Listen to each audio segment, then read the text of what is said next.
Hello, everyone. Welcome back to Morning Catch-ups. Today, we are going to be interviewing one of our National Arts Festival uh, creatives. Why don't you introduce yourself? Good morning, everyone. I'm Gerald Kluter. I'm the founder and director of Namakwe Productions. I'm also the director of Naelstring Naeb, that's now at National Arts Festival. Amazing. So, can you please tell us a bit about your production? What is it about? Where did some of your inspiration come from for the show, and who is it for? So the story tribe Naelstring asked the question, who are we? So with who are we? We were investigating or trying to get a broader understanding of our own identity, the identity of the Nama people from the Richtersveld, because we are Nama. Me as the director and writer, I'm Nama. I'm from the Nama lineage. The actors that's working with us are from the Nama lineage. So we wanted to explore our own identity through this production, but also we wanted to see how our identity has been shifted and changed, um, and even if you may, influenced by colonization and everything that's been happening in our land. Yeah. What a powerful sentiment. Maybe you could share with us a part of your show that maybe shows that aspect of what you're trying to answer. Who are we? Is there a favorite part of your show, a significant part? Maybe you could share with our viewers. That's very difficult because you know how we are biased when it comes to our work, and there's probably Yes. so many parts that I really love. But if I may, I would like to read you something that comes from the text. It's in Afrikaans. And in the piece, it's a chorus work done by three women. Hulle het ons vergeet. Ons het onsself vergeet. Stelselmatig so sand wat uit ons hande gly, het ons land verloor en daarmee saam ons ware naam, ons ware wese. In plek daarvan 'n identiteit van geleende klanke, 'n masker sonder wortels, 'n stempel, kleerling. Ons is vasgevang, vasgemaak, vasgedruk in die tronk van kleerling. So this, what I just read to you, speak back to the new identity that has been passed on to us as Nama people. And when we speak about this identity that we had to take on, the colored identity, I'm not speaking on behalf of all the coloreds in South Africa. We are basically speaking about the Namas from the Richtersveld and how we feel about the loss when it comes to our identity and about this new colored identity that we just had to accept and live with. Because we would really like to be acknowledged as Namas instead of having to carry the weight of this colored identity that's been passed on to us. And also, I think part of the reason why the work is so important for us is also, it's almost a call out, a cry for help, in a sense saying that we are part of the first indigenous people of South Africa, but yet when we look at the official languages in South Africa, our languages are not official. Why aren't Nama an official language? So the stage, National Arts Festival, is a national stage where we're hoping to get as much people to listen to our work and to try and understand and resonate with what we are trying to say. I think that is so powerful, and also just kind of reclaiming your own narrative and telling your own story. How would you say has the audience reception been? So obviously you have some Afrikaans. What would you say? What kind of conversations have you sparked between yourself, maybe audience members, between audience members in translation? So what does that look like? Firstly, because this is an outside production, we really encourage audience members to bring jackets along, or if you want to bring your blanket, you are more than welcome to bring a blanket and just sit there and experience the story with a blanket on. I spoke to one of the audience members came up to me and he said that when he got to the venue, it felt like it was very cold. So he was telling himself he's just going to wait and see what the show is about and see when the show starts, if he still wants to sit there, and then he's going to sneak out and leave.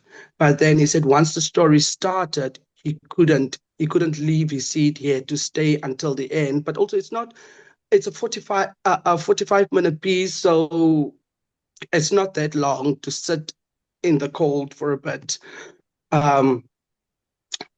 Yeah, that was one of the responses that I thought was beautiful to see, that people would sit and watch the work and enjoy the work, even though it's a bit chilly out here in Makanda. Yeah, but there were people that came up to me that don't even understand Afrikaans that could follow it because it's also highly physical. There's a lot of physicality in the work, which give your non-Afrikaans speaker also an idea of what the work or understanding of the work. But also there's beautiful metaphors and symbols that people can relate to, even if they don't speak Afrikaans, how we use the sand, how we play with the sand. Yeah, so this show is not just for an Afrikaans audience. Yes, we use Afrikaans in text form. We use Nama as well. However, there's a lot of physical things or other things that people could connect with.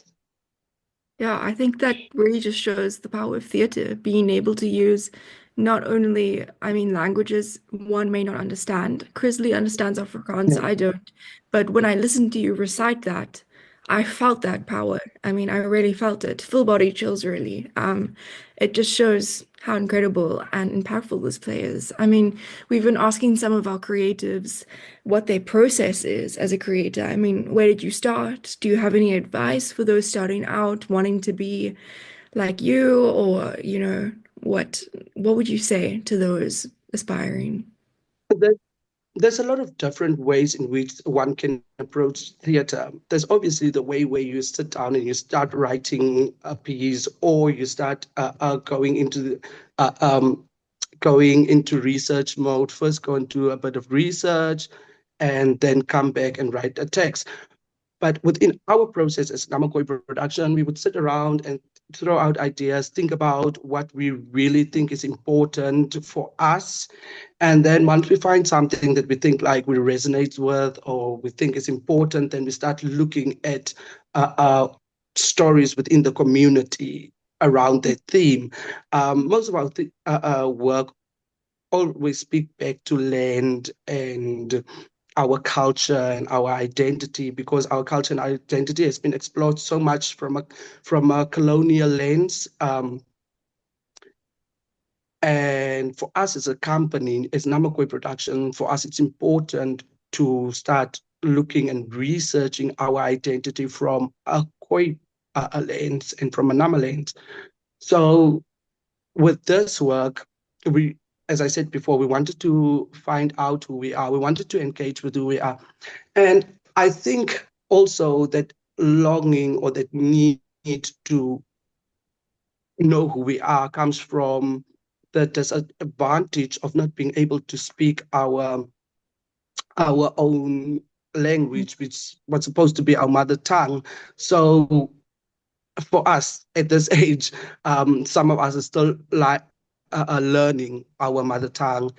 But in terms of process, with the process, we did a bit of research. Yeah, they went home, go and ask for stories from our elders, see what they think about our identity and how identity is sitting within their bodies. And then we came together as a group and we started playing with some of those narratives and those stories that we got from our elders. And the movement text just started coming. And as much as the movement text started coming, we knew that, okay, these are powerful things that we need to go and now find in a word form. So that was basically our process. There's a lot of different ways in how you can deal with creating theater. Absolutely. But I'm sure it's inspirational and also just sort of an invitation for other people to become a part of this conversation and speak up about where they come from, you know, get into conversation with you or tell their own story, go back to their own roots and just sort of trace back who they are and how some of that's been erased. Exactly. And thank you for even saying that, because there was something that I wanted to say around a feedback from one of the audience members, and my mind just went blank for a moment. So there's a segment in our work where we acknowledge all the other Khoi groups, the Griquas, the Ingwas, and we acknowledge where they come from or where they are placed in South Africa or in Namibia or in Botswana. And an audience member came up to me and she said, I didn't even know that the Ingwa group are here from the Eastern Cape, and she's from the Eastern Cape. So it was also a great learning experience for her to know that the Ingwa people were the first people here within the Eastern Cape. This is a Amazing. great show that so many people have to come and see because I think it's also educational, as you said now. Yeah. Can you please tell us when and where your next show will be? We have a show tonight at 6:30 at PJ Quad. It's at the PJ Oliver School. 6:30 tonight, Naelstring. We do have a performance tonight at 6:30. Then we have another performance tomorrow on Friday at 6:30, and Saturday at 6:30 will be our last performance. Okay, great. Well, everyone who is watching, yes? Also, it's very important to remember to put on a nice jacket or bring a blanket with you. Yes. Okay, so that's important. Everyone who is coming to watch the show, bring your jackets, bring your blankets, and remember it's showing at 6:30 today, tomorrow, and Saturday. That is your last time to check it out. At the PJ Quad you said? Yes. Perfect. And yeah, so please go and watch. This is such an important discourse. We really want to answer through this Khoi and Nama lens. I mean, who are we? So please go check it out. And thank you everyone for watching. This is Assetege Theatre for Young People at the National Arts Festival. Thank you so much for watching. Remember to stay like and subscribed to keep up with all the updates. And thank you so much for joining us today. Thank you. Thank you for having me.